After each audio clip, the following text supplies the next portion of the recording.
TV조선 취재 기자들이 전하는 뉴스의 중심, 보도본부 한나인, 저는 신효섭입니다. 오늘의 핫 키워드부터 알아보겠습니다. 네, 첫 번째 키워드는 반도체 동맹입니다. 네덜란드를 국빈 방문 중인 윤석열 대통령이 현지 시각 12일 이재용 삼성전자 회장, 최태원 SK 회장과 함께 이 세계적 반도체 장비 기업 ASML 본사를 방문했습니다. 대통령실은 윤 대통령이 현지 시각 13일 마르크 리터 네덜란드 총리와 정상회담을 한 뒤 양국의 반도체 동맹을 공식화하는 공동 성명을 발표한다고 예고했습니다. 다음 키워드는 버티나 버리나입니다. 친윤계 핵심 장지현 의원의 총선 불출마 선언을 계기로 당 안팎에선 거취 압박을 받고 있는 김기현 국민의힘 대표는 오늘 또 모든 일정을 취소하고 숙고에 들어갔습니다. 김 대표의 총선 불출마, 대표직 사퇴 가능성이 모두 거론되는 가운데 다른 친윤계 실세들의 희생 릴레이도 주목됩니다. 세 번째 키워드, 돈봉투의 뇌물까지입니다. 검찰이 민주당 돈봉투 의혹의 정점으로 지목돼온 송영길 전 대표에 대해 오늘 오전 구속영장을 청구했습니다. 검찰은 송 전 대표에 대해 6,650만 원의 전당대회 돈봉투 살포에 개입한 혐의와 외곽 후원 조직을 통해 불법 정치자금 7억 6천만 원을 받은 혐의를 적용했습니다. 네 번째, 탈당해도 손실 없다입니다. 민주당 친명계 좌장 정성호 의원이 신당 창당을 시사한 이낙연 전 대표를 향해 양지만 누린 사람이라며 탈당해도 민주당의 손실이 아니다라고 주장했습니다. 민주당 주류 측이 사실상 이 전 대표 손절에 나서 분당도 감수할 뜻을 굳힌 게 아니냐는 평가가 나옵니다. 다음 키워드는 후배 출국 금지입니다. 메이저리그 김하성 선수로부터 공갈 명예훼손 혐의로 고소당한 전 야구선수 임혜동 씨가 출국 금지 조치됐습니다. 경찰은 통상적 절차에 따른 거라며 구체적 배경은 확인해 줄 수 없다고 했습니다. 바람의 손자 잭팟입니다. 미 프로야구 메이저리그에 도전하는 이정우가 6년 동안 1억 1,130만 달러, 우리 돈 1,460억 원을 샌프란시스코 자이언츠행을 확정한 것으로 전해졌습니다. 비공개 경쟁 입찰, 포스팅을 통해 한국에서 메이저리그로 직행한 우리 선수 중 역대 최대 규모로 앞선 사례인 류현진과 김하성을 넘어설 전망입니다. 먼저 방금 전 들어온 속보부터 전해드리겠습니다. 검찰이 결국 송영길 전 민주당 대표에 대해서 구속영장을 청구했습니다. 네, 이 검찰이 수사 시작 8개월 만에 이 돈봉투 의혹의 정점으로 의심받고 있는 송영길 전 대표의 신병 확보에 나섰습니다. 혐의는 크게 이 정치자금법 위반, 정당법 위반, 그리고 뇌물수수 이렇게 세 가지가 되는데요. 우선 검찰은요, 이 언론에 배포한 주요 혐의에 이걸 가장 먼저 적시를 했습니다. 바로 송 전 대표가 자신의 외곽 후원 조직인 먹고 사는 문제 연구소 약칭 이 먹사연을 통해서 불법 정치자금 7억 6,300만 원을 수수했다는 걸 이제 가장 먼저 적시를 했는데 그동안 알려지기로는 이 액수가 한 3억 원대 초반이었는데 이게 이제 추가 수사 과정에서 4억 6천만 원 가량이 더 확인이 됐다는 거 저희도 어제 전해드렸습니다. 특히 이 돈 중에 한 4천만 원 정도는 지역 그 사업가로부터 소각 처리 시설 관련 청탁과 함께 이 먹사연에 건네진 걸로 보고서 이걸 뇌물 혐의를 적용을 했습니다. 송 전 대표 측은요, 이 먹사연이 기부금 영수증까지 발행을 했기 때문에 이거 문제가 없다, 지금 이렇게 계속 주장하고 있습니다. 다툼의 여지 있어 보입니다. 그렇습니다. 검찰이 불법 정치자금이라고 본 돈은 대부분 먹사연의 후원금입니다. 검찰은 법리 검토를 하면서요, 지난 2017년에 대법원이 권선택 전 대전시장한테 정치자금법 위반 혐의로 징역형을 선고했던 사건을 참고한 걸로 전해지고 있습니다. 권 전 시장은 2014년 지방선거를 앞두고요, 경제연구포럼이라는 선거운동 조직을 꾸렸었는데 이 단체가 모금했던 특별회비 1억 5천만 원을 대법원이 모두 불법 정치자금으로 판단했던 그런 사건입니다. 그러니까 검찰은 이 먹사연이 송 전 대표의 선거용 사조직이고 여기에 기부한 것도 정치자금이다, 이렇게 본 건데요. 실제로 먹사연이 이 후원금으로 들어온 돈을 당대표 선거 여론조사를 의뢰한 그런 정황이 포착되기도 했었죠. 송 전 대표 측의 입장을 물어봤는데요. 정치인의 정책 연구 발굴 그리고 정책 연구를 담당하는 그런 싱크탱크에 후원을 하는 거는 정치자금법 위반으로 볼 수 없다, 이런 판례가 있다고 말을 했습니다. 먹사연은 2021년 전당대회보다 훨씬 전인 2015년부터 존재했던 단체이기 때문에 상시적으로 송영길의 당선을 위해서 활동한 그런 조직이 아니다, 이런 취지로 반박 법리를 검토하고 있는 걸로 파악이 됐습니다. 그러니까 요약을 하면은 이 권선택 전 시장의 포럼은 선거운동을 목적으로 특정한 시기에 단기적으로 조직이 됐던 거고, 송영길 대표의 이 먹사연은 선거가 있을 때나 없을 때나 정책적인 기능을 유지하고 지속해왔던 싱크탱크이기 때문에 두 단체의 성격이 전혀 다른데도 검찰이 무리하게 엮였다 이렇게 보고 있는 겁니다. 또 다른 혐의는 이번 수사의 시작점이었죠. 민주당 전당대회 돈봉투 살포에 송 전 대표가 직접 관여했다는 겁니다. 네, 민주당 전당대회를 앞둔 2021년 3월에서 4월 사이 이 송영길 캠프에서 현역 국회의원과 캠프 지역 본부장들에게 총 6,650만 원이 든 돈봉투를 살포하는 과정에 송 전 대표가 깊숙이 개입을 한 것으로 보고 있습니다. 아시다시피 영장이 발부되려면요. 범죄의 중대성, 그리고 증거인멸의 우려, 또 도주의 우려, 이 세 가지 기준의 소명이 필요합니다. 자, 검찰의 주장 뭡니까? 네, 정당대표 선출 과정에서 금품을 주고받은 건 민주적 헌법 질서를 오염시킨 중대 범죄다라는 겁니다. 또 송 전 대표는 지난 8일 소환 조사 때 이 대부분의 질문에 묵비권을 행사를 했는데요. 이런 조사 태도는 증거인멸 가능성으로 볼 수 있다라고 판단한 걸로 전해집니다. 앞서 구속 기소돼 재판을 받고 있는 윤관석 의원, 또 강내구청 감사 전직 보좌관과의 이 형평성을 고려해도 구속 수사는 불가피하다라는 입장입니다. 이 영장 실질심사 단계에서부터 치열한 법리 공방이 예상이 되는데요. 송 전 대표의 변호는요, 이 송 전 대표의 친형인 송영천 변호사와 또 지금까지 법률 이 자문을 해온 선종문 변호사가 맡을 전망입니다. 눈길을 끄는 건요. 그동안 송 전 대표가 섭섭하다 이렇게 토로했을 정도로 검찰 수사에 대해서 침묵을 지켜왔던 민주당이 영장 청구 소식이 전해지니까 이 반응을 보인 겁니다. 네, 맞습니다. 이 송영길 전 대표 구속영장 청구 소식에 민주당에서는 즉각 반박이 나왔습니다. 오늘 오전에 나온 이 박성준 대변인 목소리 들어보시겠습니다. 송영길 전 대표에 대한 구속영장 청구되거든요. 네네. 어떻게 보시는지. 그동안에 이제 검찰 수사가 진행되어 왔는데 좀 쭉 보니까요. 원래 돈봉투 사건에서 출발을 한 건데 별건 수사로 진행해서 아마 구속영장을 청구하고 있는 것 같아요. 별건 수사, 어떤 기획 수사 이런 의도성이 분명히 엿보인다고 보고 있습니다. 법원은 조만간에 영장 실질 심사 일정을 정해서 공지할 예정인데요. 송 전 대표 측은 앞서서 검찰 소환 조사에 나서면서 혐의를 전면 부인하고 또 영장 기각을 자신했었습니다. 송 전 대표 목소리부터 들어보시겠습니다. 제가 돈 4천만 원에 저의 직무적 양심을 팔아먹을 정도로 정치 활동을 해오지 않았습니다. 몰랐던 일이고 그 사안에 대해서 문제가 있으면 법정에서 다투겠다라는 게. 전당대회 사건인데 당내의 잔치이고 당내 내부의 어떤 자율성이 더 보장된 영역인데 그 정도 액수를 가지고 지금까지 검찰이 해왔던 관행이나 이 속에 수사해본 역사가 없습니다. 검찰 측도요, 죄를 범했다고 의심할 사유가 충분하고 또 증거인멸 우려도 있다면서 송 전 대표의 혐의에 대해서는 촘촘하게 다 확인을 했다 이렇게 영장 발부에 자신감을 내비쳤습니다. 앞서 나왔던 한동훈 장관의 목소리도 이어서 들어보시죠. 김동수 의원님 이름들이 실제로 나왔고 보도도 됐는데 여기에 대해서는 민주당은 전혀 사실이 아니다. 그래서 반박을 하고 있는데 범죄 수사를 받는 사람들이 혐의를 인정하는 경우보다 그러지 않는 경우가 더 많죠. 그게 사실일 리는 없지 않습니까? 검찰에서 절차에 따라서 철저하게 수사할 거라고 생각합니다. 선거 앞두고 수백만 원씩 돈 뿌린 것이 별로 중요하지 않은 범죄다라는 식으로 말하는 것은 틀린 말이고 한마디로 말 같지도 않은 소리다라고 생각합니다. 결국 검찰이 송영길 전 대표에 대해서 영장을 청구했습니다. 자, 법원이 이제 영장 실질 심사하겠죠. 어떤 걸 가장 핵심으로 볼까요? 일단 이 수사 처음은 돈봉투 살포 의혹에서 시작된 겁니다. 아마 6천만 원 정도의 금액으로는 영장의 발부 여부를 검찰로서는 좀 확신하기 어려웠을 수도 있을 것 같습니다. 금액이 그렇게 다액이라고 보기엔 좀 어려운 부분이 있고 또 본인이 프랑스에서 귀국한 사정이 있어서 그래서 추가 수사를 통해서 이른바 정치자금법 위반으로 7억 원이 넘는 금액이기 때문에요. 이 부분이 법원으로서는 인정이 되면 영장 발부 가능성도 상당히 높아지죠. 다만 들여다볼 지점은 그런 것 같습니다. 권성택 전 시장이 전부에 대해서 유죄를 받았던 건 그 연구소가 그런 개설된 시기 그리고 더 중요한 건 그 돈을 어떤 용처로 썼는지일 겁니다. 사단법인 성격이기 때문에 그렇다면 영수증 처리를 정확하게 해서 정치자금을 우회로 받는 그런 수단이 아니라 실제로 연구소의 운영 자금 등등으로 사용했다라는 부분이 사실상 영장 발부 여부를 가를 가장 중요한 사실관계들일 것 같습니다. 알겠습니다. 자, 다음 주제로 넘어가 보겠습니다. 영상부터 보시죠. 22대 국회의원 총선에 출마하지 않겠습니다.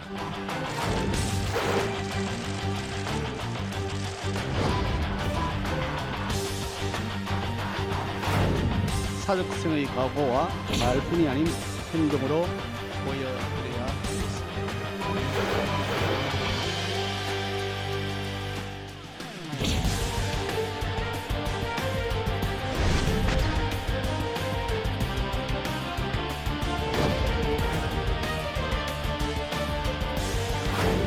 원조 윤핵관들 있지 않습니까? 경산도, 윤환원, 이철규 이분들도 다 따라서 눈치가 보일 수밖에 없어요.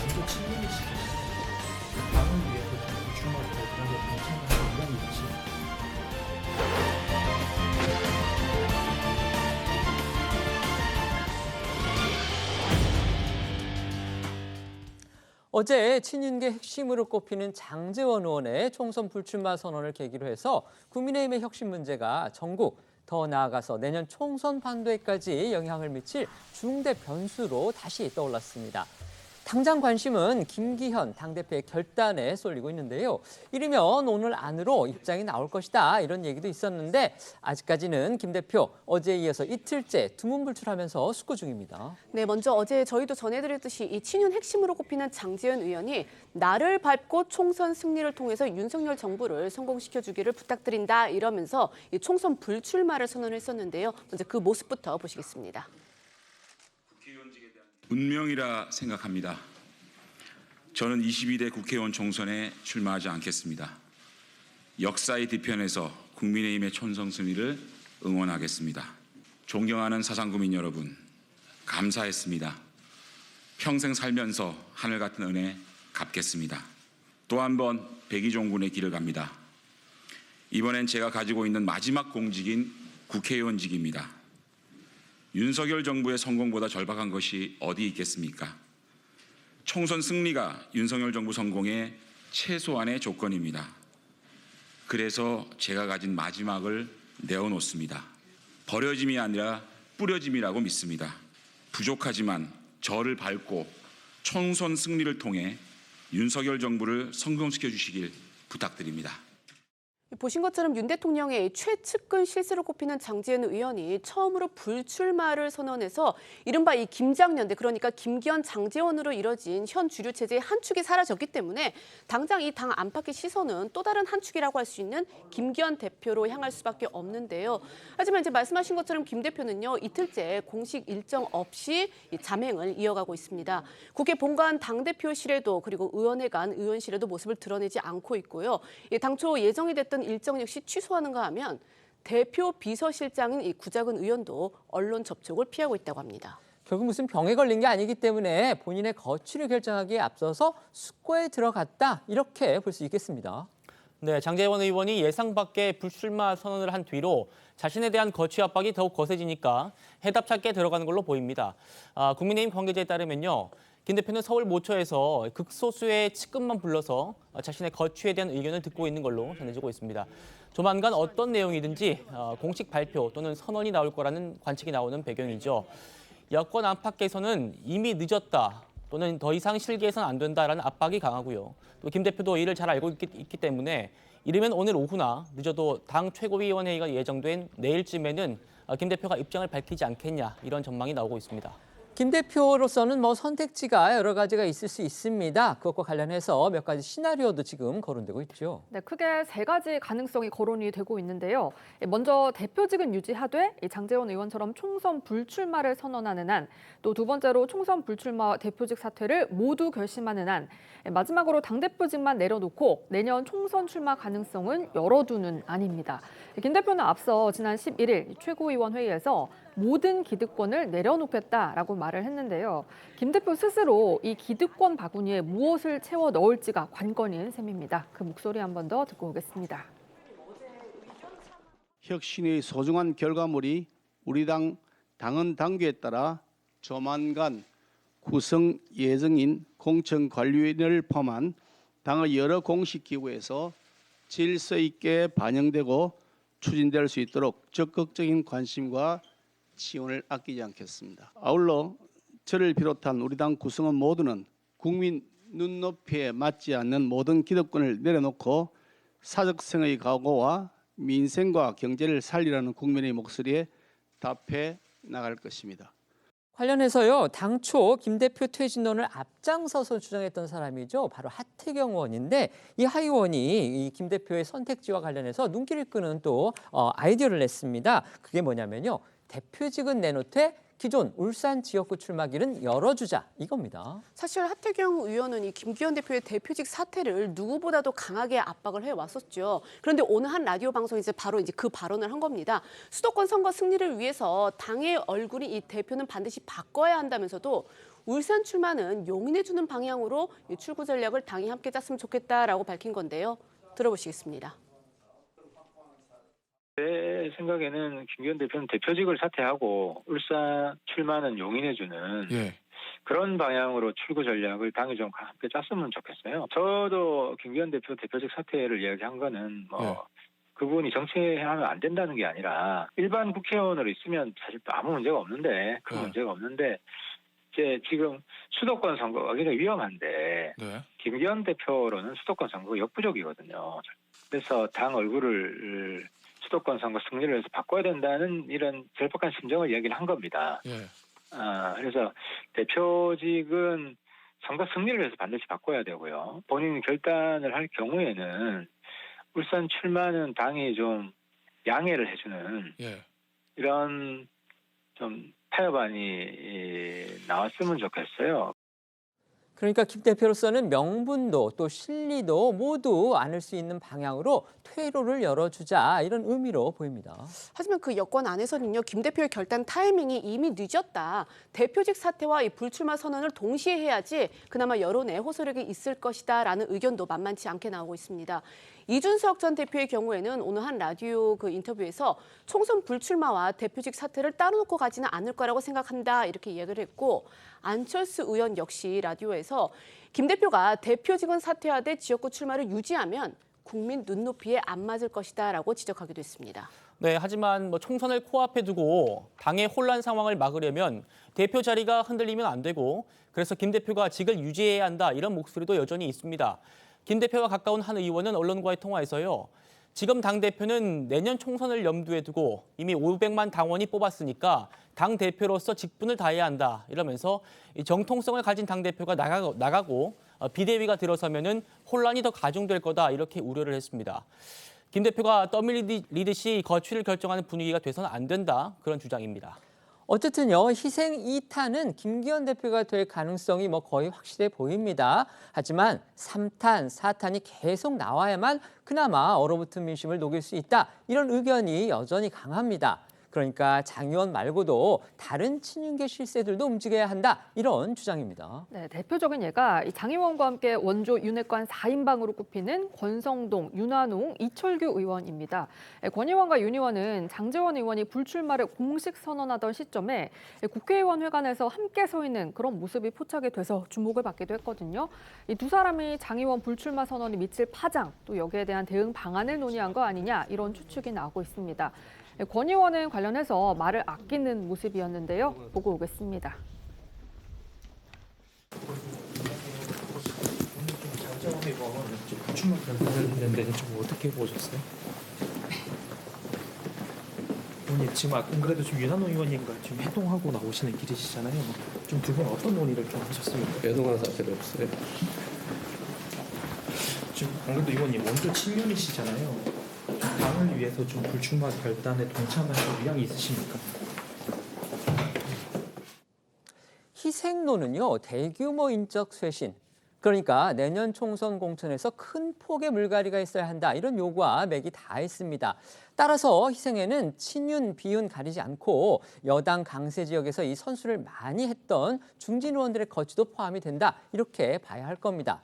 하지만 친윤계 결단을 요구해온 비윤계 중진들도 정작 이 본인들의 문제에 대해서는 입을 닫고 있기 때문에 이거 내로남불 아니냐, 지금 이런 지적까지도 나옵니다. 언론이 주목하고 있는 대표적인 예가 안철수, 하태경, 서병수 의원입니다. 이들은 당내 비주류죠. 그동안 이제 지도부 책임론을 제기를 하면서 이뇨한 혁신위가 낸 이 주류 희생안 수용 이걸 요구해 왔습니다. 그러나 정작 이들은 이제 본인들 거취에 대해서는 별다른 반응을 내놓지 않고 있는데 실제로 안철수 의원은요, 이 혁신위 활동이 끝난 지난 11일 이대로라면 내년 총선에서 55석에서 60석을 얻을까 두렵다 이러면서 지도부를 압박을 했고 또 장 의원이 불출마 선언을 발표를 하니까 환영의 뜻을 밝히면서도 본인은 이 당이나 정부에 어떠한 기득권도 없다면서 일찌감치 좀 방어방을 치기도 했었습니다.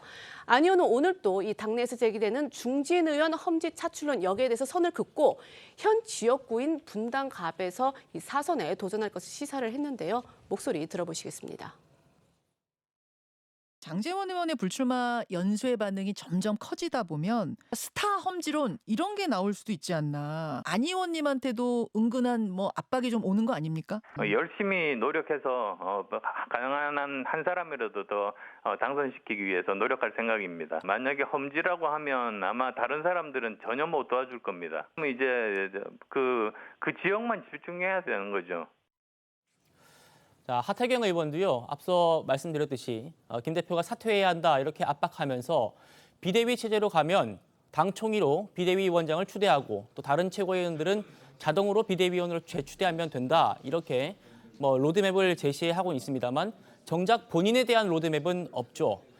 부산 해운대에서 내리 세 차례 당선됐던 하 의원은 지난 10월에는 수도권 출마를 하겠다고 말해서 박수를 받기도 했지만은 되려 같은 당 현역 의원이 있는 서울 종로 출마를 일방적으로 선언해서 비판을 받기도 했었습니다. 또 오선 중진의 부산시장을 지냈던 이 서병수 의원도요. 김기현 지도부를 공개 압박해온 이 대표적인 비주류 중진 인사입니다.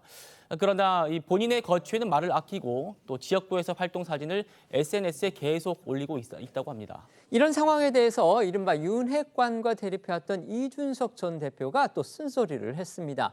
김기현 대표를 비판하는 측에 대해서 예의를 갖춰라 이렇게 말했습니다. 네, 이준석 전 대표가요. 이 김기현 대표 사퇴론을 펴는 이들을 향해서 싸가지 없다라고 직격을 해서 눈길을 끌었거든요.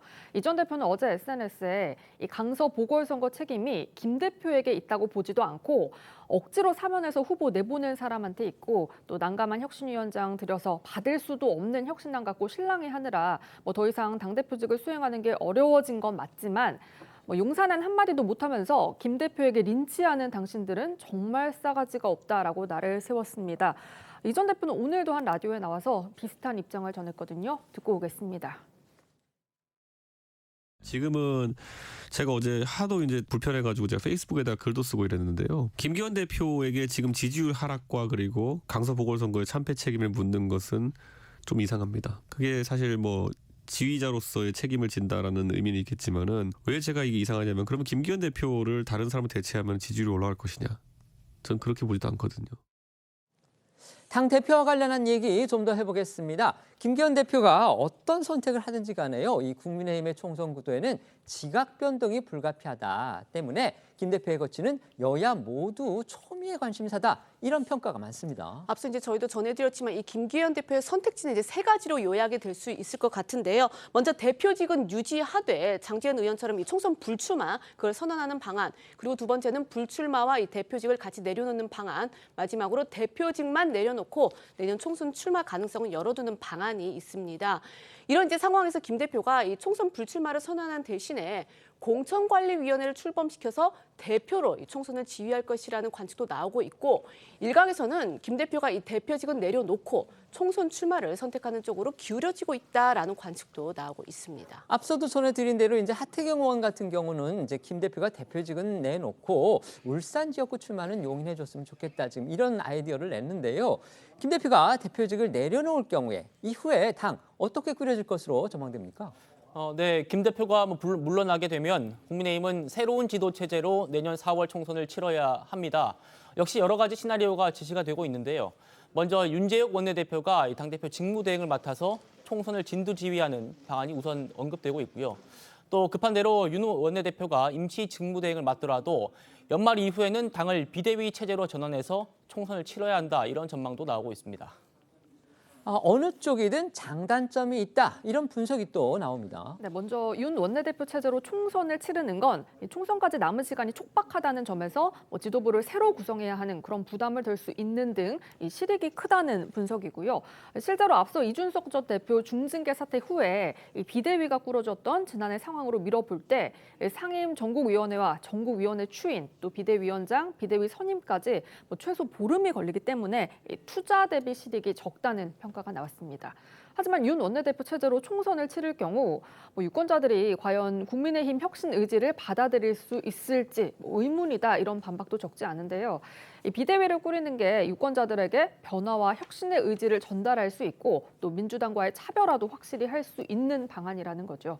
또 일각에서는 비대위원장을 이 대중적 인지도가 높은 한동훈 법무장관이나 원희룡 국토장관 등이 맡으면 승산이 높아질 거다 이런 기대감도 나오고 있습니다. 실제로 이제 언론들 가운데서는요, 한동훈 장관을 위원장으로 하는 이 비상대책위 체제 전환 이걸 지금 여권 심층부에서 검토하고 있다 이렇게 또 보도하기도 했습니다. 그러니까 일부 언론은요, 윤석열 대통령도 국민의힘이 이 비대위 체제로 간다면은 당을 추스릴 수 있는 사람이 한동훈 장관밖에 없다고 생각하고 있다 이렇게 보도를 했는데, 다만 이 최근 김홍일 방통위원장 임명을 포함해서 검찰 출신 인사에 대한 비판이 있는 상황인데 여기에 여당 비대위원장까지 검사 출신을 내세울 경우에는 좀 부정적 여론이 형성될 수 있다라는 측면에서 좀 고심 중이다라는 단서가 달려 있긴 합니다. 오늘 국민의힘 관계자도요, 이 한동훈 비대위 설에 대해서 사실이 아니다라고 선을 그었습니다.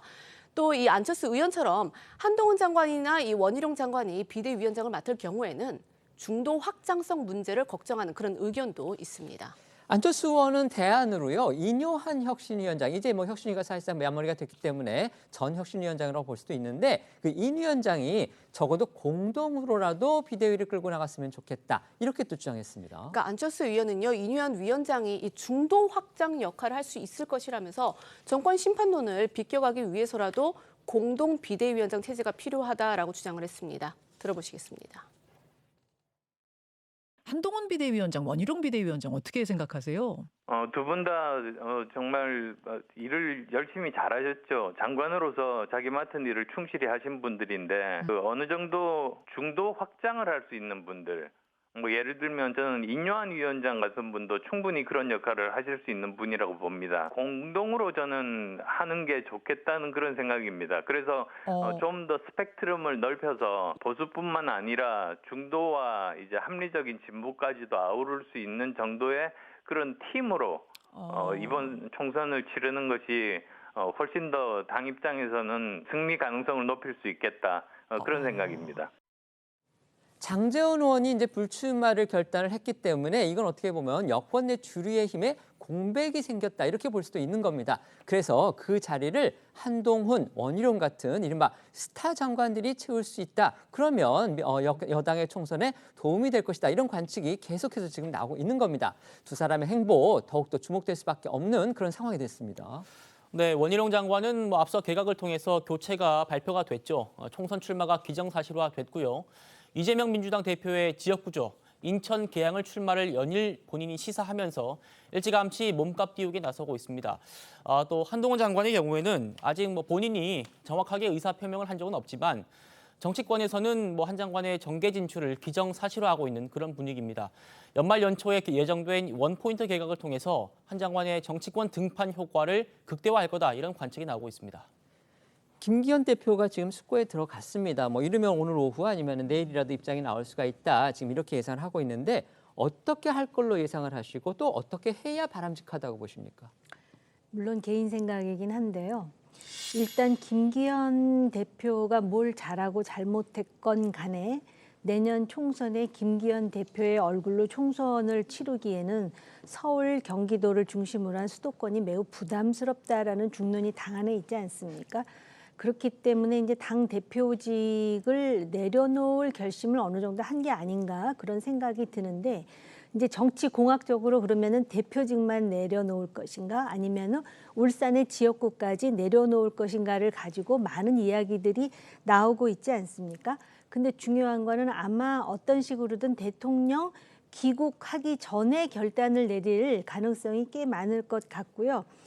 본인은 지금 대표직을 내려놓더라도 지역구에 대해서는 나름대로 굉장히 애착이 있으리라 보여집니다. 그런데 이게 정치 공학적으로는 그렇게 설명이 되지만 민심이라는 게 지금 어쨌든 장제원 의원이 내려놨다 그래갖고 지금 민심이 국민의힘 쪽으로 확 돌아선 것도 아닙니다. 이런 상황에서 뭔가 드라마틱한 전개가 계속 이루어지기 위해서는 실제로 김기현 대표도 생각보다 훨씬 많은 것을 내려놨다라는 인상을 주지 않을 수 없는 상황일 것 같습니다. 또 본인이 뭐 사직생의 과거로 기득권을 다 내려놓겠다고 했으니까요. 그리고 이제 지금 나오는 얘기 중에 김기현 대표뿐만이 아니라 비윤계 중진이라든지 또는 그 당내의 초선들 지금 잘못이 과연 친윤계에게만 있느냐, 물론 비중의 차이는 있겠지만 실제로 개혁 내지 혁신이라는 거의 정의는 자기 걸 내려놓는 게 개혁이고 혁신이거든요. 나 빼고 너 내려놔라 하는 게 아니고 그걸 보여주지 않는 한 총선에서 유의미한 그런 어떤 그 민심의 전환 그거를 이루기는 쉽지 않으리라 보여집니다. 그렇기 때문에 김기현 대표는 본인이 가진 것에 대해서 아니 저렇게까지 다 내려놔 할 정도의 그런 극적인 반전을 보여주지 않을 수 없는 상황이라고 보입니다. 친윤계 핵심 장제원 의원의 전격적인 불출마 선언 파장은요, 야당인 민주당으로까지 덮치는 그런 분위기입니다. 인적 쇄신 경쟁에서 밀렸다 이런 위기감이 민주당 일각에서 나오고 있는 건데요.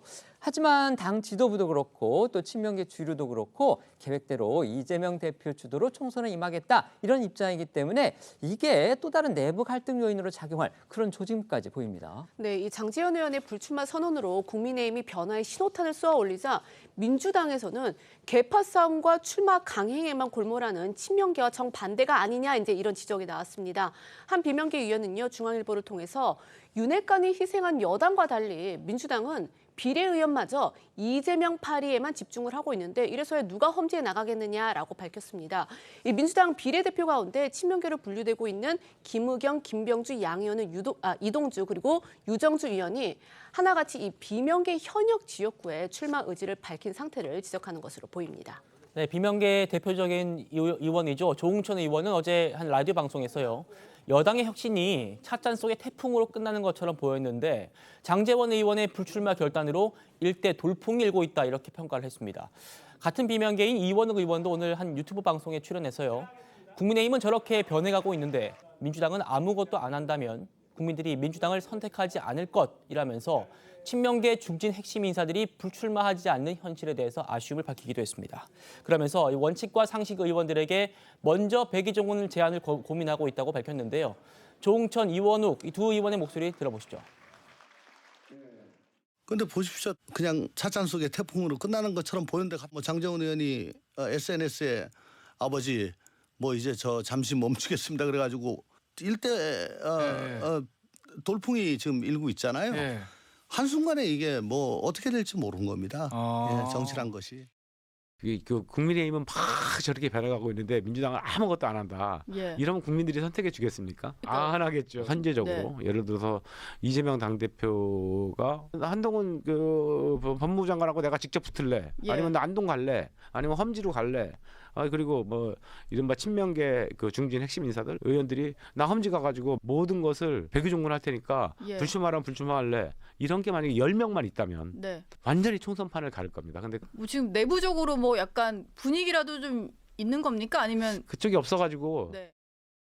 하지만 같은 일을 두고서요, 민주당 지도부 그다음에 친명계의 시선은 이런 비주류의 시선과는 완전히 달랐습니다. 네, 당 지도부는요, 이 장제원 의원의 불출마 여파에 선을 긋는 모양새인데요. 장 의원이 물러난 건 여권의 권력 다툼의 결과일 뿐이라거나 우리는 시스템 공천으로 운영이 되기 때문에 용산 대통령실 눈치를 봐야 하는 이 국민의힘과는 사정이 전혀 다르다라면서 좀 평가절하하는 반응이 좀 일부 언론을 통해서 전해졌고요. 여당의 인적 쇄신 분위기와는 다르게 민주당이 아직 잠잠하다 이런 평가에 대해서 홍익표 원내대표는 오늘 한 라디오 방송에서 이미 민주당은 인적 쇄신이 있었다라는 입장을 보였습니다. 또 친명계 안민석 의원은요, 오늘 한 라디오 방송에서 오직 이재명 대표 사수로 총선을 치르려 한다라는 일각의 비판에 대해서 당대표가 이재명인데 당연하지 않겠냐라고 했거든요. 안민석 의원과 홍익표 원내대표의 목소리도 같이 듣고 오겠습니다. 친명계라기보다도 그 이전에 당의 중심이 당원들이잖아요. 당의 중심이 당원들의 관점에서 보면은 이재명을 중심으로 똘똘 뭉쳐서 정권 심판을 하자 이거거든요. 그렇기 때문에 당대표가 이재명인데 이재명 중심으로 라인업이 짜여지는 건 당연하지 않겠습니까? 사실 그 전에 이미 우리 당은 산발적으로 인적세 신이 있었죠. 그 박병석 의장님께서도 출마 포기를 하셨고, 예, 우상호 의원님 출마 포기하셨고, 그다음에 저도 그 제 지역구 대신 다른 지역구로 지금 어려운 지역으로 제가 선택을 했고요. 예. 그러니까 사실은 우리 당은 기본적으로 먼저 조금씩 해오고 있는 거죠. 실제로 민주당 안에서는요, 중진 용태론이 계속 나오긴 했습니다. 하지만 당 지도부는요, 이런 인적 쇄신 요구에 대해서 미온적인 태도를 계속 보이고 있다. 이런 평가가 또 적지 않죠. 이 민주당의 한 의원은요, 당에서 세대 교체 이야기가 전혀 없고 무슨 이야기를 해도 씨알도 안 먹히는 분위기다라고 서울신문에 밝혔는데요. 실제로 지금까지 민주당에서 불출마를 선언한 의원들은 일단 중진 중에서는 6선의 박병석 전 국회의장과 또 4선을 지낸 우상호 의원뿐이고요. 그 위에는 뭐 초선 오영환, 강민정 의원, 홍성국, 이탄희 의원이 있습니다. 오늘 이 기자회견을 열어서 불출마를 선언한 이탄희 의원은요, 앞서 이 선거제 개편과 관련해서 멋지게 지면 무슨 소용이 있느냐라면서 이 과거 병립형 이 비례대표제로의 회귀를 시사한 이재명 대표의 발언을 겨냥하기도 했습니다. 홍성국 의원과 이 이탄희 의원 등 초선 의원들의 잇단 불출마 선언이 당 지도부를 향한 쇄신 압박으로 이어질지에 대해서도 이목이 쏠리고 있습니다. 이탄희 의원의 목소리 들어보시겠습니다. 저는 오늘 제게 남아있는 모든 것을 다 내려놓고 마지막으로 한 번 더 호소드립니다. 22대 총선에 제게 남아있는 출마 기회를 다 내려놓고 백의종군하겠습니다. 선거법만은 지켜주십시오. 이재명 대표와 민주당에도 호소합니다. 대국민 정치개혁 약속을 지킵시다. 그리고 지역구에서 일당합시다. 멋없게 지면 최악입니다. 이재명 대표를 흔들고 있는 가장 현실적인 위협 요소 중에 하나, 역시 이낙연 전 대표의 신당 창당 행보일 겁니다. 이 전 대표가 일각의 비판론에 아랑곳하지 않고서 이렇게 계속 가속 페달을 밟으니까 어제 오늘은요, 친명계 핵심 인사들 사이에서 마침내 이 전 대표의 손절, 그러니까 이 분당도 감수하겠다, 이런 식의 발언까지 나왔습니다. 그렇습니다. 바로 친명계 좌장격인 이 정성호 의원의 얘기입니다. 어제 한 라디오 방송에 출연해서요, 이낙연 전 대표를 향해서 양지에서만 정치를 해왔다 이러면서 강도 높게 비판을 했습니다. 정 의원은 이 전 대표가 탈당을 해서 신당을 만들게 되더라도 민주당의 손실이 있을 거라 보지 않는다, 이렇게까지 말을 했습니다. 직접 목소리 들어보시죠. 민주당에서 민주당이란 이 틀 안에서 이 그릇 안에서 거우신 분입니다. 이 당의 혜택 본 분은 아닙니까? 네. 본인 대선 후보가 못 돼서 아쉬운 점은 있겠지만 네. 민주당 때문에지 그분이 매우 유능하고 특출 나고 된 겁니까? 아니죠. 그분이 국회의원 도지사한 적은 민주당의 그냥 그 편한 적 아닙니까? 양지. 좋은 적이 양지 중에 양지죠. 거기서 왔던 분입니다. 네. 그리고 문재인 대통령 그 덕분에 총리까지 하신 분이 예. 지금 온 상황에서 다시 전 당대표와 좀 생각이 다르다고 해갖고 그렇게 하면 저는 안 된다고 봅니다. 그러면 이낙연 대표가 만약에 탈당을 해서 신당을 만들면 민주당에게는 손실이겠네요. 저는 뭐 그렇게 보지 않습니다. 네, 친명계인 안민석 의원도 오늘 한 라디오 방송에서 이 전 대표 행보가 눈살을 찌푸리게 한다고 표현하면서 역사의 죄인이 되지 않아야 한다고 몰아세웠습니다. 이소영 의원도 오늘 라디오에 나와서 이 전 대표가 이준석 전 국민의힘 대표와 연대한다는 설에 대해 이해가 되지 않는다면서 이낙연 전 대표 신당 행보가 생뚱맞다라고 했습니다. 이 의원은 또 이 전 대표가 신당을 만들 경우 따라갈 의원들이 있겠냐라는 진행자 질문에는 한 명도 못 봤다라고 주장을 했거든요. 이소영 의원의 목소리 듣고 오겠습니다. 이낙연, 이준석 두 분 사이에 어떤 공통점도 없고요. 어떤 명분으로 동업을 하겠다는 건지 이해가 잘 안 되고. 그러면 이낙연 전 대표가 무엇을 해야 된다고 생각하세요? 저는 꼭 무슨 역할이 있어야 하는 것인가? 근데 지금 이낙연 신당이 생뚱맞은 것은 아무도 소환하지 않았다는 거거든요. 지금은 억지스럽게 역할을 찾기보다 그 계기를 기다려주시는 게 저는 좋겠다고 생각을 합니다. 제가 지난 일주일 동안 많은 의원들하고 이 문제에 대해서 얘기할 기회들이 있었는데요. 예. 사실 공감하는 분을 한 분도 못 만났습니다. 이낙연 신당론이 민주당의 치명적일 수도 있다, 이렇게 보는 이유 중에 하나는요, 이낙연 전 대표의 정치적 기반이 이 민주당의 핵심 지지세가 있는 호남이라는 점입니다. 당연히 누구보다 민주당 내 호남 의원들이 민감할 수밖에 없는 그런 상황인데 이 지역의 현역 의원이 공개적으로 이 전 대표를 깎아내리면서 또 견제구를 날렸습니다. 네, 이 민주당 전남도당 위원장을 맡고 있는 신정훈 의원의 주장입니다. 신 의원은 어제 자신의 SNS를 통해서 이 전 대표의 신당 행보를 두고 도민들과 당원들이 망연자실하고 있다라고 주장을 했는데요. 그러면서 이 당내에서의 채찍이 아닌 당 밖에서 당을 향해 칼을 드는 모습은 누구에게도 옳게 보이지 않는다라고 했습니다. 이낙연 전 대표를 비롯해서 문재인 정부의 전직 새 총리가 이 민주당 분당 사태가 현실화할 경우 그 핵이 될 수도 있다. 이런 소식 저희도 여러 차례 전해드렸었는데요. 이 와중에 이재명 대표, 이낙연 전 대표, 김부겸 전 총리 이 세 사람이 곧 한자리에 모인다는 소식이 또 알려졌습니다. 네, 이 세 사람이 오는 18일 김대중 전 대통령을 다룬 다큐멘터리 영화에 VIP 시사회에 초청받았고 세 사람 모두 수락했다고 합니다.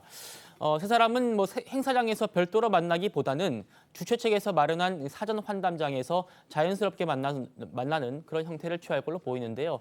그래서 이 세 사람 사이에 깊이 있는 대화가 오가기는 힘들 거다 이런 전망이 나오고 있습니다.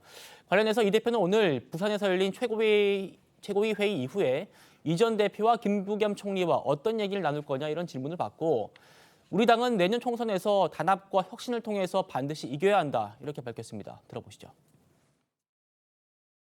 경리병 선거제로 계속 돌아가는 걸로 결정 붙이신 건가요? 18일에 이낙연 전 대표랑 김부겸 총리 만나시는데 어떤 말씀하는 예정이세요? 우리 당은 내년 총선에서 단합과 혁신을 통해서 반드시 이겨야 합니다. 윤석열 정권의 폭주 퇴행을 막는 것이 우리 국민들의 바라는 바라고 저희는 판단하고 거기에 맞춰서 최대한 통합과 단합의 기조 위에 혁신을 통해서 희망을 만들어 나가겠습니다. 선 의원이 불출마 선언하면서 선거법 지켜달라고 했는데 어떻게 보시나요? 혹시 험지 출마나 이런 결단하실 생각은 없으신가요?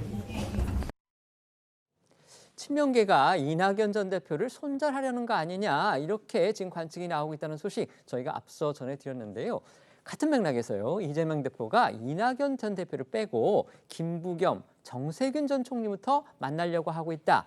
그러니까 일종의 이낙연 고립화 작전을 도모하고 있다. 이런 소식 또 전해졌습니다. 네, 이낙연 전 대표 설득이 좀 어렵다라고 판단을 한 이 대표 측에서 두 전직 총리를 먼저 끌어안아서 이 전 대표 이탈로 생길 혼란을 최소화하겠다는 구상 아니냐 이런 해석이 나오고 있거든요. 관련해서 박성준 민주당 대변인은 오늘 한 라디오 방송에서 이 대표와 이낙연 전 대표와의 만남 가능성에 대해 좀 부정적으로 예측을 해서 주류 측의 속내를 드러냈습니다. 박 대변인은 이낙연 전 대표가 자기 길을 걸어가고 있는 것 같다면서 이 접점을 찾기 쉽지 않아 보인다라고도 했거든요. 박 대변인의 목소리 듣고 오겠습니다. 지금은 제가 보니까 그냥 제가 객관적으로 볼 때 만나기는 쉽지 않을 것 같아요. 왜 그러냐면 한 정치인이 자기의 정치 일정을 이제 걸어가는 길이 있지 않습니까? 이낙연 전 대표는 대표님의 또 길을 걸어가고 있는 것 같아요. 그래서 좀 접점이라고 할까 그건 좀 쉽지 않아 보이네요. 지금. 장제원 의원이 총선 불출마를 선언하면서 이제 여당의 인적쇄신론에 불이 붙었다, 다시 불이 붙었다 이런 평가가 나오고 있습니다.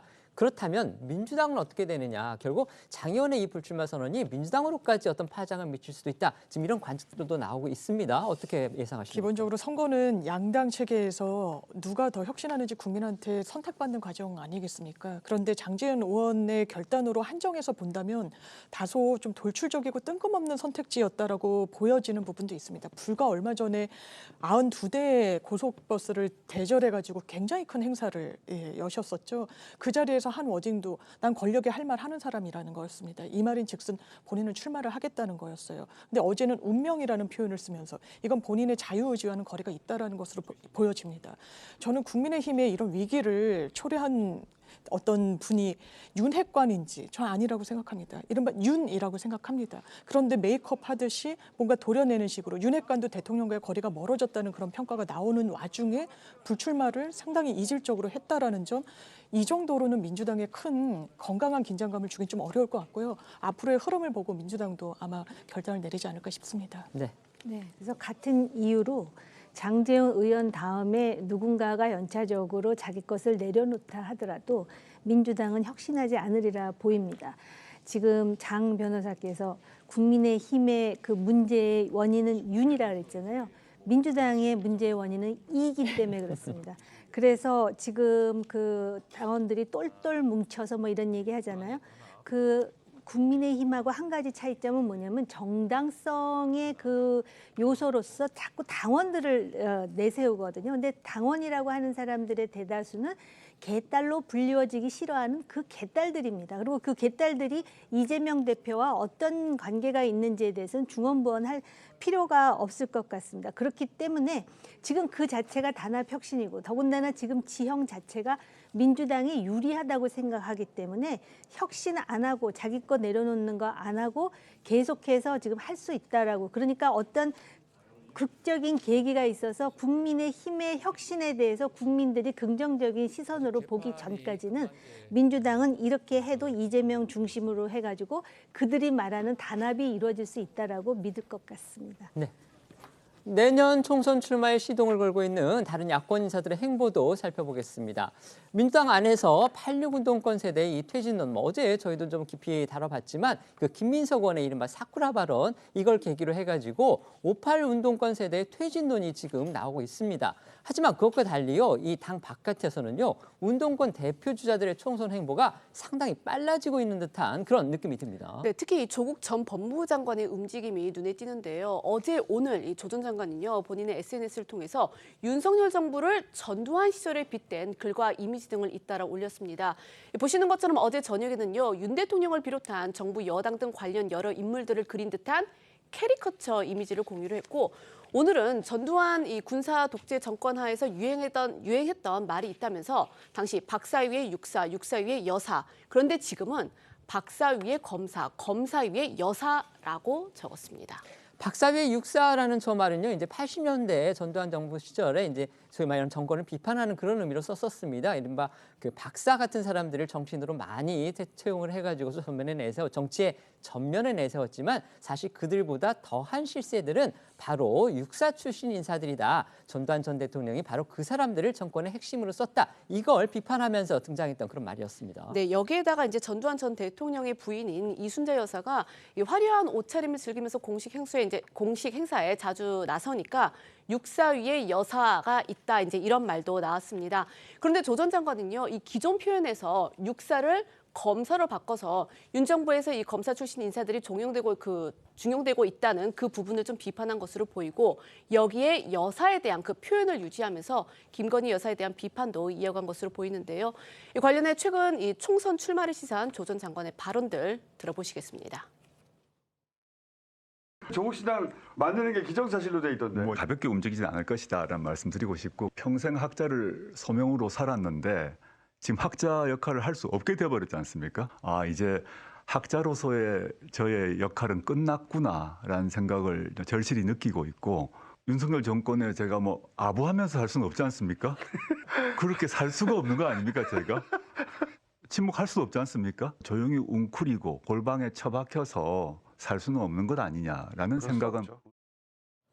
최근 극장가에서 이제 700만을 넘는 인원을 동원을 하면서 아주 흥행하고 있는 영화가 있습니다. 서울의 봄이라는 작품인데요. 이게 전두환 정권이 권력을 잡았던 그 12.12 쿠데타를 다룬 그런 내용입니다. 민주당이 이 영화를 띄우면서 정부를 향한 공세 강화하고 있는데요. 조국 전 장관도 이 영화를 걸어서 이 대정부 공세 강화하는 그런 모양새입니다. 그러니까 어쨌든 이 최근 조 전 장관이 윤 정부를 향한 그런 비판 수위를 끌어올리면서 정치권 일각에서는 그렇다면 이 총선 출마 결심을 굳힌 것이 아니냐, 이제 그런 관측들이 나오고 있는데, 특히 이재명 대표와 각을 세우는 이낙연 전 대표와는 달리 이 민주당에 발을 맞춰서 정치 보폭을 넓혀가고 있다는 점, 이 부분도 좀 주목이 되는 부분이기도 합니다. 하지만 민주당 내에서는요, 친명 비명할 것 없이 조 전 장관의 출마를 반기지 않는 분위기가 역력하다고 합니다. 아무래도 조 전 장관이 총선에 나선다면은 민주당이 다시 이른바 이 조국의 늪에 빠질 수 있다는 우려의 목소리가 적지 않은 상황인데요. 관련 목소리들 들어보시겠습니다. 민주당에 조금이라도 애정이 있다면은 출마는 접으신 게 좋습니다. 조국 좀 나오지 말라고 좀 해주십시오. 정치와 국회의원 출마가 명예 회복의 수단은 아닌 것 같습니다. 이제 조국 전 장관이 때와 시기, 장소를 잘 선택하고 본인의 진로가 적정한가. 대표적인 8.6 운동권 출신 인사죠. 임종석 전 대통령실 비서실장도요. 내년 총선 채비를 서두르고 있는 그런 모습입니다. 특히 어제는 한 라디오에 출연해서 내년 총선에서 한동훈 장관과 맞붙고 싶다 이런 뜻을 밝히기도 했는데요. 임 전 실장 이야기 직접 들어보시죠. 저야 사실은 조금 상징적인 지역에서 이 정도의 책임 있는 사람, 이를테면 한동훈 장관 같은 사람들하고 하면 얼마나 좋겠습니까? 네. 정말 바라는 바고요. 네. 다만 제 생각대로만 할 수 없는 것이 또 지역구 문제여서 네. 당과 의논할 여지가 어느 정도 있는지를 파악하고 나서 판단해야 할 것 같습니다. 그런데 조국 전 장관 그리고 임종석 전 실장 이 두 사람의 총선 출마가 과연 현실이 될 수 있을지 이거는 좀 더 지켜봐야 한다는 의견도 있습니다. 왜냐하면요. 최근에 1심에서 이 유죄가 인정된 이른바 청와대 울산시장 선거 개입 의혹 이것과 관련해서 두 사람을 재수사할 것이다 검찰이 이런 얘기가 지금 나오고 있기 때문입니다. 그렇습니다. 검찰이 이 울산시장 선거 개입 의혹과 관련해서 임종석 전 실장과 또 조국 전 장관 고발 사건을 이 서울중앙지검에 배당을 했습니다. 두 사람은 지난 2021년에 구체적인 혐의를 입증할 증거가 발견되지 않았다는 점을 이유로 무혐의 처분을 받긴 했습니다만 이달 초에 한 시민단체가 재수사를 촉구하면서 고발을 했기 때문인데요. 두 사람이 받고 있는 혐의는 지난 2018년 때 이 송철호 전 울산시장의 당선을 위해서 이른바 하명 수사를 지시했다는 그런 혐의입니다. 최근 이 문재인 청와대 개입을 인정한 1심 유죄 판결이 나왔죠. 그런데 이 판결문에서도 두 사람의 이름 다시 등장했습니다. 네, 지난 2일 서울중앙지법 재판부는요. 당시 민정수석실 소속 피고인들한테 모두 유죄를 선고를 하면서 이 조 전 장관과 임 전 실장 혐의를 판결문에 명시를 했습니다. 조 전 장관 관련해서는 당시 경찰의 수사 상황 보고서가 백원우 민정비서관과 조 전 장관 등에게 보고되도록 했다고 밝혔고요. 경쟁 후보 매수 혐의와 관련해서는 이 송 전 시장의 경쟁자가 2017년 민주당 내 86 확보 모임에서 임 전 실장한테 오사카 총영 사러 나가고 싶다고 말했다고 인정을 한 건데요. 현재 서울고검은 해당 판결문 등을 들여다보며 두 사람에 대한 재수사 여부를 따지고 있는 상황이고요. 사건을 배당받은 공공수사 2부는 서울고검의 재수사 검토 이후 수사 여부를 결정할 방침입니다. 문재인 정부 시절에 또 다른 법무부 장관이었죠. 추미애 전 장관 역시도 내년 총선 출마 지금 뜻 아주 강하게 밝히고 있는 그런 상황인데 어제는 또 희한한 뉴스가 나왔습니다. 바로 북한의 기관지인 노동신문에 추 전 장관의 얼굴이 등장했다. 지금 이겁니다. 네, 이 어제자 북한 노동신문 6면에는요. 윤석열 정부를 비방하는 기사가 실렸는데요. 제목은 이 괴뢰 전 지역에서 반미 반전투쟁 전개 제68차 촛불 대행진 진행 이겁니다. 내용은 총 6단 정도인데 지난 9일이죠. 대통령 관저 부근에서 열린 촛불 시위 현장 사진 12장이 함께 게재가 됐습니다. 그런데 이 사진들 중 하나에 추 전 장관의 모습이 등장을 한 겁니다. 보시는 것처럼 사진 속 이 추 전 장관은요. 김건희 특검이라고 적힌 팻말을 머리 위로 들어올린 채 웃는 얼굴을 하고 있는 게 보이는데요. 노동신문은 이 해당 사진의 출처를 밝히지는 않았지만 아무래도 이 시위 현장을 촬영한 국내 매체나 관련 단체의 사용을 무단 사용을 했거나 또는 인터넷 중계 영상을 캡처했을 가능성이 제기가 되고 있습니다. 북한의 노동신문에 우리 측 정치권 인사의 모습이 실린다, 사진이 실린다. 이거 저희가 잘 기억이 없습니다. 이제 그만큼 이례적인 상황이다 이렇게 볼 수가 있는데요. 추 전 장관에 대해서 설명 같은 거 이런 건 또 따로 없었죠? 네, 이거 없었습니다. 그러니까 북한 노동신문은요 대내용입니다. 조선중앙통신 등과 같이 대외용이 아니라 북한 주민들이 접촉하는 매체이기 때문에 이 남측 유력 인사들의 모습이 실리는 경우가 굉장히 이례적이다라는 평가가 많고요. 이 노동신문이 사진 속 인물에 대한 별도의 설명을 달지 않은 것으로 볼 때 북한 당국이 이 해당 인물이 추 전 장관이라는 사실을 파악하지 못했을 거다라는 해석도 나옵니다.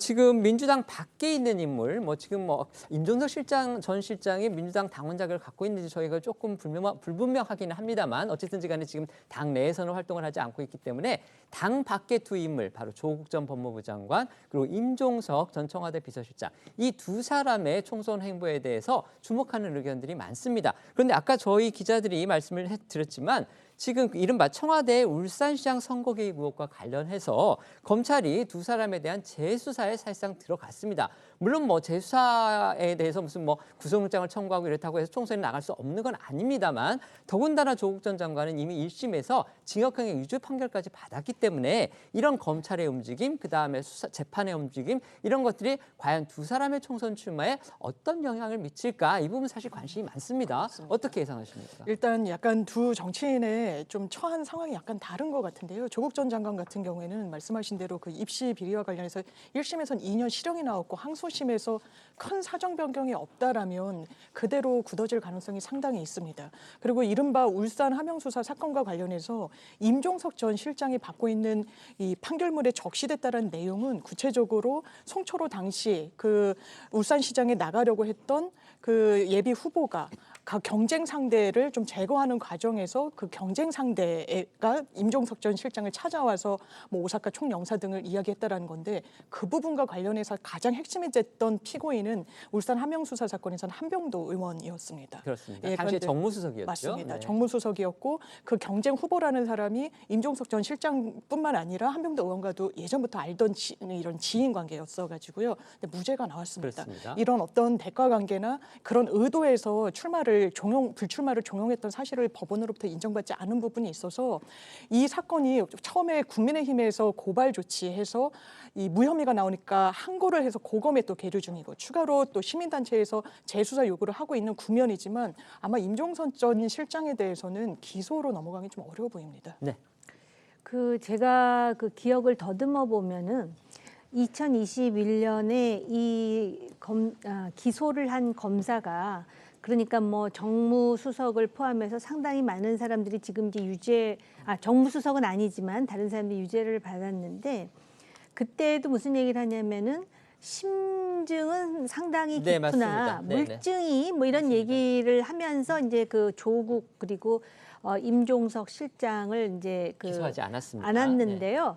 요 부분 관련해서는 저도 지금 굉장히 궁금해요. 왜냐하면은 이 사건이 그러면은 저 위에 머리는 없이 중간에서 뚝 떨어져 가지고 밑에서 자발적으로 했다라고 하기에는 너무나 용의 주도하고 더군다나 그 송철호 울산시장과 대통령과의 관계를 당시 볼 문재인 때 대통령입니다. 그렇습니다. 그럴 때 과연 비서실장과 민정수석의 역할은 전혀 없었을까? 그런 점에서 고발이 들어갔고 재수사는 불가피한 것 같습니다. 네. 지금부터는 어쩌다 이런 일이 코너로 이어가겠습니다.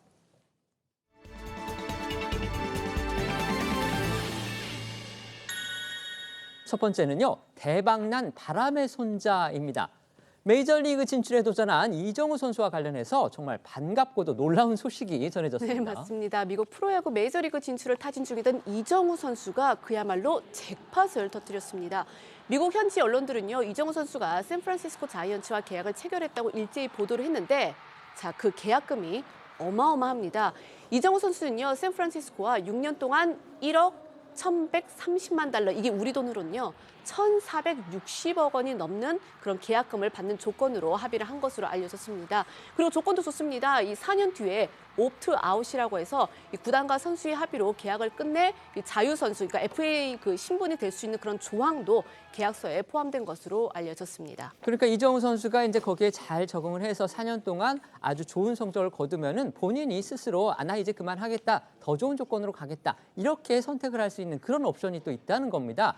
이게 1,460억 원이라고 저희가 말씀을 드렸는데요. 이게 환율에 따라서는 1,480억 원으로까지 보도하는 지금 그런 언론도 있습니다. 말 그대로 놀라운 액수인데 이게요, 이 메이저리그에 먼저 진출한 선배, 그러니까 한국 프로야구에서 미국 메이저리그로 직접 간 선수들을 말씀드리는 겁니다. 미국에서 활동을 하다가 다시 현지에서 재계약하는 그런 경우가 아니고요.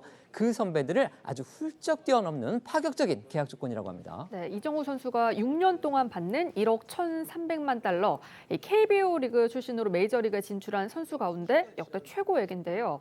류현진 선수가 지난 2012년 12월 LA 다저스와 6년 계약을 하며 받았던 받았던 이 3,600만 달러를 뛰어넘는 겁니다. 또 추신수 선수가 텍사스와 맺었던 7년 1억 3천만 달러보다는 조금 적은 규모인데 이 평균 연봉으로 보면 1,883만 달러로 오히려 추신수 선수보다 더 높거든요. 이 계약 공식 발표는 신체 검사 등의 이런 형식적인 절차를 밟은 뒤에 이뤄질 것으로 예상이 됩니다. 지난 10월 메이저리그 진출 전에 마지막 고척돔 홈 경기에 나서서 팬들에게 인사를 전했던 이정우 선수 모습도 보고 오겠습니다. 정말 힘들 때나 슬플 때나 항상 다시 한번 우리 팬분들 생각할 거고 가게 되면은 이제 열심히 해서 좋은 선수로 또 남을 테니까 항상 지켜봐 주셨으면 좋겠습니다. 항상 너무 감사했습니다. 여기에서 또 다른 대박을 사실 터뜨린 곳은요. 물론 이정우 선수 본인도 있지만 이정우 선수가 몸담고 있는 키움 구단입니다.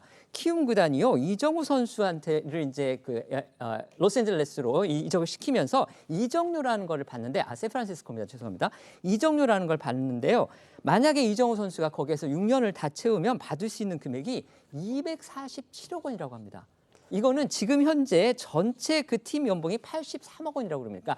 키움 선수 전체한테 지불하는 연봉이 83억 원인데 이거를 거의 석 달을 줄 수 있는 그런 금액이기 때문에 지금 키움으로서도 대단한 대박을 터뜨렸다. 이렇게 지금 볼 수가 있는 건데 어쨌든 이런 초대형 계약이 성사된 거는 결국 이정우 선수에 대한 메이저리그의 기대감이 그만큼 크다. 그 방증으로 볼 수가 있을 겁니다. 네, 이 메이저리그 공식 홈페이지는요. 이정우 선수에 대해서 중견수로서 평균 이상의 수비 능력을 갖춘 선수다. 이 메이저리그로 도약을 하면서 공수장면에서 임팩트를 보여줄 가능성이 있다라며 이 메이저리그에서도 충분히 통할 인재라는 점 그 부분을 강조를 했습니다. 실제로요. 이정우 선수는 이 KBO 리그에서 최고의 타자로 군림을 해왔고 2017년 이 프로에 데뷔하자마자 신인상을 탔고요. 또 2022년 시즌에는 MVP를 차지하기도 했습니다. 이 샌프란시스코는 일찌감치 이정우를 좀 택한 것으로 보이는데 이 단장이 직접 지난 10월에 고척 스카이돔에서 이정우의 이 최종 경기를 관람을 했다고 해요. 그만큼 이제 각별한 애정을 드러냈는데 이 포스팅 시스템 규정에 따라서 협상 시한은 내년 1월 4일까지지만 그동안의 영입 의지를 바탕으로 신속하게 계약을 체결한 것으로 보입니다. 저희가 왜 바람의 손자라고 표현하는지 혹시라도 모르시는 분들이 있을 것 같아서 말씀을 드리겠습니다. 이정우 선수의 아버지가 바로 그 유명한 바람의 아들이라는 별명으로 불렸던 이종범 선수입니다. 그래서 이제 그분의 아들이니까 바람의 손자다 이런 별칭이 있는 겁니다. 자, 이정우 선수가 뛸 예정으로 있는 샌프란시스코, 한국과도 인연이 있는 그런 구단입니다. 그렇습니다. 우리 선수가 한번 몸담았던 그런 구단인데요. KT 위즈의 황재균 선수가 2017년에 샌프란시스코 소속으로 메이저리그 그라운드를 누빈 바 있습니다. 샌프란시스코는요. 월드시리즈 우승을 8번이나 차지한 메이저리그 명문 구단이죠. 또 샌프란시스코는 일본의 오타니 선수가 이적한 LA 다저스, 그리고 우리 김하성 선수가 뛰고 있는 샌디에이고와 같은 내셔널리그 서부지구에 속해 있어서 벌써부터 이정우와 오타니, 이정우와 김하성의 맞대결에 관심이 쏠리고 있습니다. 두 번째는 후배 출국 금지입니다. 자, 또 한 명의 메이저리거 소식인데요. 바로 후배 임혜동 씨와 폭행 진실 공방을 벌이고 있는 김하성 선수와 관련한 그런 소식입니다. 네, 김하성 선수를 공갈 협박한 혐의로 기소된 전 야구 선수 임혜동 씨에게 경찰이 출국 금지 조치를 내렸습니다. 앞서 김하성 선수 측이 공갈 등 혐의로 임혜동 씨를 고소를 했고요. 이후 이제 임 씨가 김하성 선수에게 상습 폭행을 당했다 이렇게 주장을 하면서 양측이 공방을 벌여왔습니다. 이번 이 출국 금지 조치는요. 임혜동 씨에 대한 경찰 소환 조사가 임박한 가운데 내려져서 사실 그 배경을 두고 좀 관심이 집중되고 있는데 다만 경찰 관계자는요. 이 임 씨에 대한 출국 금지 조치는 통상적인 절차에 따라서 내려진 거다. 이 구체적인 내용은 확인해 줄 수 없다. 이렇게 말을 아꼈습니다. 지금 양측의 주장이 워낙 다르기 때문에 두 사람을 과연 대질 조사를 할지 이 가능성에도 눈길이 쏠리고 있습니다. 네, 먼저 양측의 주장을 좀 정리해드리면요. 지금으로부터 2년 전인 2021년 2월 서울 강남의 한 술집에서 김 선수와 임 씨가 이 지인들과 함께 술자리를 가졌는데 여기서 다툼이 있었다는 겁니다. 김 선수 측은 임 씨와 싸운 뒤에 합의서를 쓰고 합의금을 지급을 했지만 임 씨가 합의사항을 반복해서 위반을 했다 이런 주장이고요. 반면에 임 씨 측은 사과를 요구했지만 김 선수 측에서 돈으로 해결하려고 했고 김 선수로부터 상습 폭행에 시달렸다 이런 주장인데요. 경찰 관계자는 대질 조사 가능성에 대해서 아직 임혜동 씨 조사를 마치지 않아서 시기상조다라는 분위기입니다. 임혜동 씨에 대한 조사가 끝나고 나면 필요에 따라서 검토할 사안이다라는 겁니다. 말 그대로 진실 게임에 가까운 그런 공방이 지금 벌어지고 있는 상황에서 최근에 그 문제의 술자리에 있었던 제3의 인물이 증언을 또 했습니다. 이 내용이 또 반전입니다. 네, 앞서 임혜동 씨는 둘 사이에 시비가 시작됐던 그 2년 전 술자리에서 김하성 선수가 일방적으로 폭행을 가했다, 나는 맞았다 이렇게 주장했는데요. 임혜동 씨 발언 먼저 들어보시죠. 술자리가 끝낼 무렵 당시 김하성이 그 제 지인 쪽이랑 이렇게 좀 분위기가 안 좋아지는 그런 상황이 있었어요. 근데 그런 상황을 이제 중재하고 올라왔더니 갑자기 다짜고짜 싸대기를 때리기 시작하는 거예요. 이제 그만 좀 때리라고 하니까 표정 보라고 하면서 갑자기 이제 그때부터는 구타가 시작됐죠. 임 씨는 저렇게 얘기를 했지만요. 당시 술자리에 함께 있었다는 동석자의 주장은 좀 달랐습니다.